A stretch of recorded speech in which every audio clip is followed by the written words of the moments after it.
पाकिस्तान तहरीक-ए-इंसाफ के जलसे के बाइस फैजाबाद को मुकम्मल तौर पर सील कर दिया गया है, जिसके बाइस रावलपिंडी इस्लामाबाद के दरमियान ट्रैफिक का बहाव मुअत्तल है। इस पर हम बात करेंगे डॉन न्यूज के नुमाइंदे शकील करार से। शकील, बताएगा पीटीआई लॉन्ग मार्च के बाइस ट्रैफिक की रवानी किस तरह से मुतासिर हो रही है?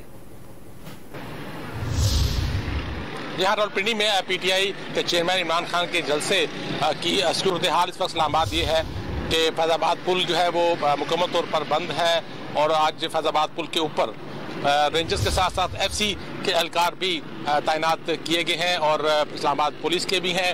इसी तरह मजमूई तौर पर 13,000 नफरी इस्लामाबाद के मुख्तलिफ चौराहों पर रास्तों पर तैनात है और गुज़श्ता रात से कंटेनर लगा के तकरीबन 20 छोटे बड़े रास्ते बंद किए गए हैं। तो इस पुल को चारों तरफ से बंद किया गया, लेकिन एक्सप्रेस हाईवे खुला है, लेकिन चूँकि कुराल चौक से बंद किया गया है कंटेनर लगा के, तो कुराल चौक से इस तरफ इस्लामाबाद 0 पॉइंट की तरफ ट्रैफिक की आमदोरफ्त जो है वो भी मुअत्तल है। सभी समझ चुंगी और गोडला के पास भी ट्रैफिक जो है वो दूसरी तौर पर चल रही है और मुकम्मल बंद नहीं है।